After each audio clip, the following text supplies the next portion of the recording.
replay, man, back over here and just telling stories back in the day when my buddies had, auction licenses. We would go to the car auction here in Tallahassee. It used to be a Manheim. I don't even know what it is now, but we used to go out there and get cars and whatnot. Or I used to really buy them off of Craigslist. When Craigslist was kind of still popping before Facebook Marketplace, and this is probably shit 10, 15 years ago. You know what I mean? But I was going to tell a story about when I picked up a '91. It was an Oldsmobile Cutlass, and I was over by the shop. And what I would do, I would look at Craigslist like once a day or multiple times a day, and just like I'll have like a filter put in for the price range from like 0 to 2,500 or something like that, and that'd be like what the cash I would had on me at the time to go buy a car. 'Cause I always had cash on me to go buy it at that time. You know what I'm saying? Like when I was in the process of flipping cars, you know what I'm saying? I always have immediate cash ready to go. So I remember seeing the listing, and it was for a '91 Oldsmobile Cutlass, very clean. I looked at the pictures, and you can always tell by the pictures if you look at them, like the body was clean, the interior was clean, and the thing about it, it looked like it was straight off the showroom floor. That's how clean it was. And when I read the listing description, it said that this was the grandparents' car. It had been garaged, and you could tell by the pictures. You know what I mean? It was not ragged out at all. And then basically, they were just selling it. I think that person had passed or something, and then the next family member had gotten it. So ended up calling the guy, talking to him, and I think he had it listed for like about $2,000 or somewhere around there. And so I went, met him, looked at it, and I had cash on me to buy it, and of course he had a clean title. Looked at the vehicle, and I was like, man, I was like, I think I probably tried to negotiate down to like $1,500, something like that, and we ended up selling that 1,700 because he's like, man, this car's clean. It's got like, I think it had like 50,000 miles on it or something like that. It had really low miles at the time, and basically he was talking about he just bought like a go kart. And he said that was $2,500 or $3,000. He brand new. He's like, come on, man. Like give me a little break. So I ended up purchasing it, and the reason I purchased it was before I went to go look at the car. And this is what I always do before I go buy a used car. I actually looked up the Kelly Blue Book value. I could look up NADA. You go to any one of those websites like kbb.com or nada.com. These are websites where you can go look up the actual, car value on your vehicle, depending on the condition, the year, the options that it had. And I looked it up for that year. In that condition, which was, probably the top condition, the only thing that it needed was a headliner. The headliner was sagging, which I could have got it fixed.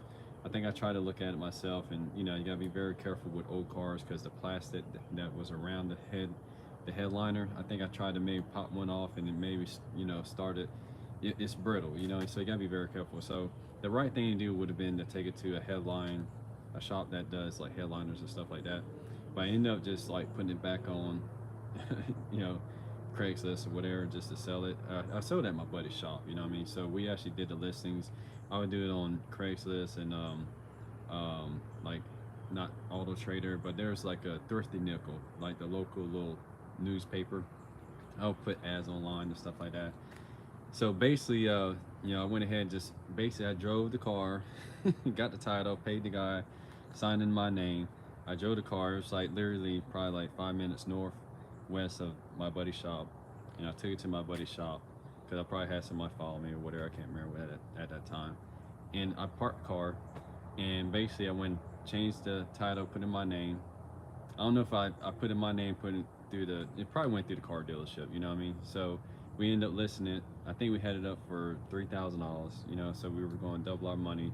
I think we ended up selling it for like $2,500. So it's a quick, $800,000 profit by just buying a car and knowing the value. Because going back to when I was looking up the value before I bought it, the Kelly Blue Book value on that car was $4,000 low, $5,000 middle, and I think like $6,000 high. So really that car, if I probably would have looked at taking it to like a Barrett Jackson auction, you know what I mean?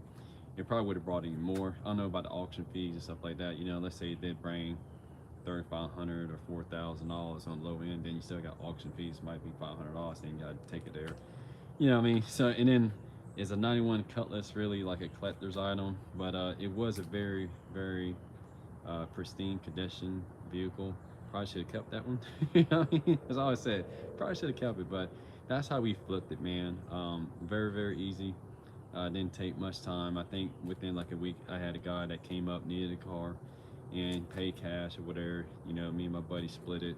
You know, because he had his dealer's license, so you know, I probably paid him like, you know, we probably split the money. You know what I mean? So basically, I got like $500-600 for driving a car about 10 minutes down the street. You know what I mean? So, you know, that's how you can make money. I mean, back in the days, you got to just look at, you know, what, let's say you have $1,500. You just keep looking and seeing what $1,500 can buy in your marketplace, right? And then you'll take a look. Okay, well, this car needs a transmission, or this car needs a head gasket, or this car is all ragged out, or you know what I mean, or this car's got a bunch of miles, or this old truck is too old, or then you finally see one. Because like I was looking on Craigslist, I finally seen like a Ford Ranger. It's a 91 Ford Ranger, and this was just like a week or two ago. And I think the guy was selling it for like 1,200 bucks. I think it had like 100,000 miles. Everything was pristine condition.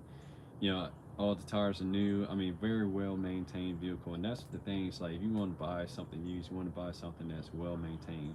And it just takes a time. It takes time to really, really look. You know, you don't want to buy any kind of project unless you just got a shop or got somebody that's going to work on it. That's the only time you want to do it. I mean, if you want to flip a car, you want to flip it fast. You know what I mean? So basically, you don't want to do anything to it. You know what I mean? You want to buy with value already built in, if that makes sense. You know what I mean? So if the car's worth $3,000, you know what I mean, and you can get it for $1,500, then that's a good deal. You know what I'm saying? But you don't want to get a car for $1,500 and have to put $500 in it. You know what I mean? All this work and all this other stuff and sweat equity, unless you know you just making YouTube videos or something like that. But that's basically how I went ahead and flipped, 91 Cutlass. Thank you for checking in.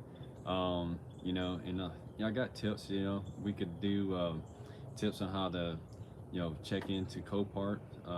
That's auction. You know, where they take insurance vehicles that's been, repossessed or wrecked or whatever like that. It could be some clean title vehicles, and they have that here in Tallahassee. There's a lot of different places you can find. I look on Craigslist, Facebook Marketplace, the Picket Pool. They have vehicles here. There's a place that the Chosen Lighthouse. They have vehicles. You know what I mean? And it's good to probably make a good, relationship with somebody. You know what I mean? Or even like a used car dealer. That may just be taking cars to, Picket Pool, just or send them to the auction and just getting rid of them for like whatever they bring.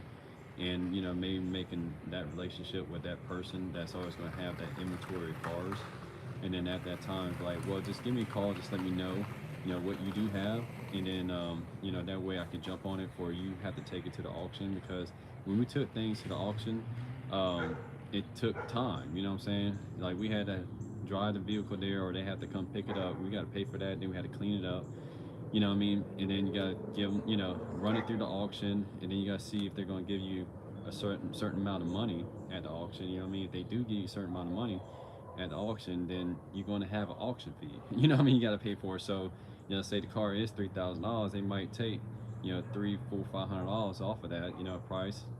And then, you gotta think about the time it takes. You gotta go down there, you gotta sign the title away and all this other stuff. So there's a lot of things in the car business. I kind of just help buddies out, man. And y'all let me know, man, in the live chat. I'm literally about to pick up. Well, I'm not about to pick up. I got a tow truck that's coming for the neighbor app.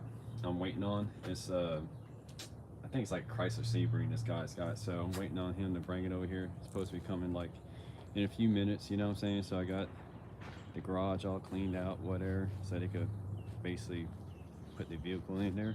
So it's going to either go in this spot, or it's going to be going to this spot over here by my vehicle. So I'm kind of waiting to see, because the owner of the vehicle is not here at this time. He's down South Florida, and so I'm kind of helping him out. But he basically messaged me on the neighbor app, and if you look at other videos, you can make money with the neighbor app. It's basically people using your property, your location to store stuff. I mean, maybe they're storing a vehicle. It could be a car, a truck, it could be a trailer, stuff like that. And basically, once you do uh, go into the app, you sign up as uh, I guess a seller. You know what I'm saying? And basically, like if you look at one of my last videos, it talks about how I section off my property here. So like my garage is one listing, right? So the way it works is that this garage is $99 a month, right? So people message me that need to leave it, then they rent it out, they pay with a credit card. This spot over here with this trailer is I think it's like $65, like that. Message me, boom, at the day, it's passive income. But I'm trying to see, can I see the live chat on here? Yeah, I kind of went off on things, so that's what I'm over here doing. But as far as flipping cars, man, once channel grows up a little bit more, I'll look at buying them. I was looking at cars at Copart. I just ain't had time to actually go to Copart this week because I had like 6 cars in my watch list. Because what I would do when I go to Copart, or I'll have like 6 or 7 cars that I actually want to go look at, and they're all going to be clean title cars. I filter out, and I'm looking for cars that are buy it now, and they have a price of like $3,000 or less. And then basically what I'm looking at when I'm going there, I would actually physically go there, and I need to call them because it's been like a year or two since I've been there. And I know you got to have a vest. I don't know if they have the battery um, jump boxes there or not. They used to. Things has probably changed, but anyway, you need to go. You need to look at these cars. You know what I mean? If you're going to bid on anything from Copart or anything on an online auction. I remember I bought like a Mercedes from Jacksonville years ago, and then you look at it, bought it, and like it was in, you know, needed more repair than I wanted to work on, but I still kind of worked on it. So it's very, very, very important for you to look at it. Take your time. If you're going to look at any kind of used car, you want to look at the body. Make sure there's no dings and dents in it. You know what I'm saying? Look at the paint. You know what I'm saying? Make sure it's got a good clear coat on it. Check out like all the lights. Turn the light switches on. Make sure the turn signal's on. Make sure the headlights are working. Make sure the brake lights are working. If it's got power windows, man, I jump in the car, roll up the power windows, roll them up and down. You know what I'm saying? I turn on the radio. I drive the car. When I drive it, does it drive straight? You know what I'm saying? Is it pulling to the left? Does it pull to the right? You know what I'm saying? So there's a lot of things when I go to look at a vehicle, I want to make sure that it drives straight. When it goes over bumps, is it smooth? You know what I'm saying? Stuff like that. I know I kind of went off on this story, man, but I'm glad that y'all looking at the live stream, man. Just trying to see when this vehicle is going to get here. You know what I'm saying? So hopefully it shows up soon. Soon. But gonna be bringing more videos as it comes. You know what I mean? So I appreciate you checking in, man. I'm gonna stay on this live stream right now. Might as well, I got one person on it, and we'll go from there. So I'm all about cars, but yeah, I do have a business that I run here. So I do have kids and wife, so it does. I have other responsibilities, but when you go and look at a used car, like I said, you always want to make sure that the title, the actual title says clean title. You want to check the VIN against the VIN on the car. You got to make sure about that. You can look at the age of the tires. I just figured out how to look at the age of the tires. There's a 4-digit code, 2 for month, 2 for year. Tells you how old the car, the tires are. When it stops, make sure it stops good. You know what I'm saying? What else? The interior of the car needs to be clean, no rips, no stains, nothing like that. You can always get detailed. That'd be something easy to do if you wanted to get it done. That might be $100 or so. But main thing, if you're gonna flip a car, the less work you gotta do on it, and the more you can do, when you go to buy it. It's best to have a certain amount of money when you go buy a car on you. So like, let's say they're asking $3,000, and you want to get it for 2,000, whatever. You take 2,000 with you. You know what I mean? And you just if it's worth like 3 or 4,000, let's say, you could profit that much, and you just say, hey, once you check everything out, show them that cat, if they got the title and they got the key, and in a well lit place and all that, you can show them the cash, and if they want to sign title over and do it for 2,000, and boom, they might do it for $1,500. You know what I mean? I was watching a video where one guy was talking about, he would buy cars, and he would just look at like 50 cars or 100 cars or something like that, and he would just message them like for something low. You know what I mean? If it was like a $3,000 car, he'd try to get 500 bucks. You know what I mean? A lot of people would be like "f you" or no. You know, like 49 people out of 59, 50 people would say that, but then that you'll have that one person that's just ready to get rid of that vehicle. They're tired of people coming in and out. You know what I'm saying? They just want to get it going, and you get lucky that way. But it takes a lot of work. So, there's a lot of different strategies. You know what I mean? There's a lot of different ways to look at where to get vehicles to. There's another app, and I'll probably do like a video on this. Is where it's called Auto Tempest, and I know Tavares, y'all into cars and stuff like that. He talks about Auto Tempest, and what that does, it checks, Craigslist, eBay, it checks a lot of different sites. You know what I mean? So you can put in, your parameters and your location. You can look for cars within your area, and it does work. It'll even pull out like dealerships like that. You know what I mean? I've even seen like where dealerships have like a car for like 500 bucks. I don't know if it runs, you know what I mean? But what I mean, like, you can have that. So using tools like that, using as much as you can do online helps out. You know what I'm saying? To get, you want to make put in systems for you, like there's apps like I used to use for Craigslist, and I would have the app running on my phone years ago. I don't do it anymore, but I was flipping cars. It would be an app on for Craigslist, and whenever a new listing popped up, it would actually text me or notify me on my phone, within the parameters that I set. So it'd be like, okay, I'm buying cars for like $3,000 or whatever and less. It would send me every new listing of every car that was $3,000 less if it had less than 125,000 miles or something like that, because it was like certain things I would look for. I want to make sure that I'm getting low mileage vehicles. You know what I'm saying, in a sense.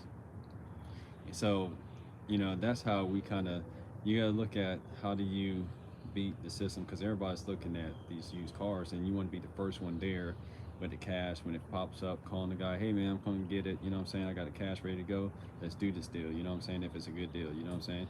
But it takes a lot of time, looking at cars, you know what I mean? Going around the city and driving, and, I try to weed out a lot of the bad ones over time, you know what I mean? Because I remember like my buddy had this used car lot. You know, we would look at Craigslist all the time and all this other stuff and just search it. And one of his buddies was looking at a truck or something like that. It was like 45 minutes away. I was like, dude, make sure that it's not POS. You know what I'm saying? Make sure it's not a piece of shit, dude. And I was like, I'm gonna be mad if I ride, because I was gonna ride with him and I was gonna help him drive the vehicle back, because we were going down there. I was like, I'm gonna be very, very upset. I'm gonna kick a dent in the fender if it's a POS. You know what I'm saying? We get there and literally we drive 45 minutes and it's a POS. You know what I'm saying? Like, it's a ragged out truck. And I was like, dude, like, you should have got more pictures, or you should have talked to the person more. You know what I'm saying? Like, to find out what the deal is before you drive way the hell over there. So looking at the pictures and looking at the listing description, you can usually tell a lot. You know what I'm saying? Like, if it's a clean, well maintained vehicle, that's what you want. You know what I'm saying? Because anything that takes a lot of work, you know what I'm saying, it's going to be a lot of work, a lot of money, and then it's going to take a lot of time. And that's taking, you're putting money into something. The more time and money it takes, the less money you make. You know what I'm saying? So it's best to buy things that are already in great condition. You know what I mean? That's the trick. You know what I'm saying? And you're like, where's this freaking tow truck guy, man? Good Lord, I got things to do. You know what I'm saying? But yeah, I appreciate y'all. I'm trying to think what other kind of stories, man. I remember back in the day, man, I was in college, dude. Um, my buddy had it was a 91 Toyota Supra. It was an MK3, not the MK4, like that's on Fast and Furious, but the one before, the single turbo, the one that was really heavy, okay?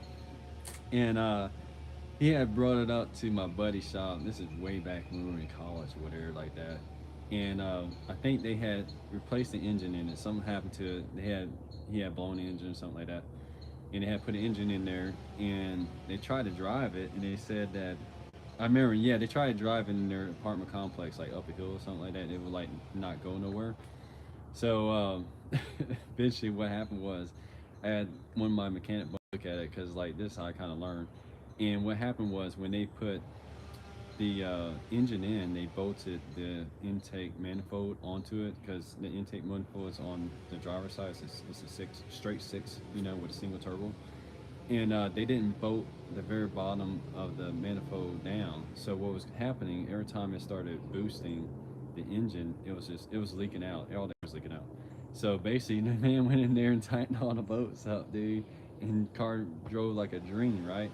So you know, my buddy, I can't remember, he might have paid him whatever. You know, we just kind of helped him out back in the days of college. You know, we did a lot of different stuff. So he drove the car, and one day he forgot to put the doggone hood down. Like, you know, I guess they were trying to do something else on the vehicle or something like that. And he said he drove the car and the freaking hood came up and boom, hit the windshield, cracked the windshield, and dented the hood too. So like eventually, I think he like, I don't know if he gave it to me or whatever, or if I paid him like $400. I think I might have paid him like $400 for the car or something like that. And I think this is the tow truck guy right here. He come with this Chrysler, man. So let me talk to him, man. That's the new car down here. So helping this guy out. Let me see if I can see what's going on real quick. I'm gonna get off this live stream. I appreciate y'all. Yay, how you doing? Yeah, helping a buddy out, man, and yeah, I'm just helping a guy out. Yeah. Park a car, you know, here. What do you want this thing at? Because it don't run. I don't have the keys, and the only problem is I don't want to get in the grass here. Yeah. Because of how damp it is. Right, These trucks are sitting down, and then you can't put it on the driveway either. All right, so you can't get in there at all, no? No, because of the angle. That's what I was wondering. Yeah, it'll get stuck. Right. Now what I can do is you'll move this van. I might better put it at an angle. If that's okay with you. Yeah, I mean, if you kind of get it right here, you know what I mean? Yeah, I can try. To the guy, you know what I'm saying? Because obviously that was my biggest thing is like it didn't have keys and all that, need jump start, he said. And I was like... He said it runs with the jump start. Right. But the cousin has the keys at her house here in Tallahassee. Right. So they can get the keys to you to move it. Oh, okay. Yeah. So I was just going to put it in the yard. Yeah, let's do that, man. That'd be easy on everybody. Then when I get... I just don't want to get the truck stuck in here. Oh, yeah. No, the lady, I can't remember the cousin's name. It's the one I just met with. She's the one that paid the bill over there.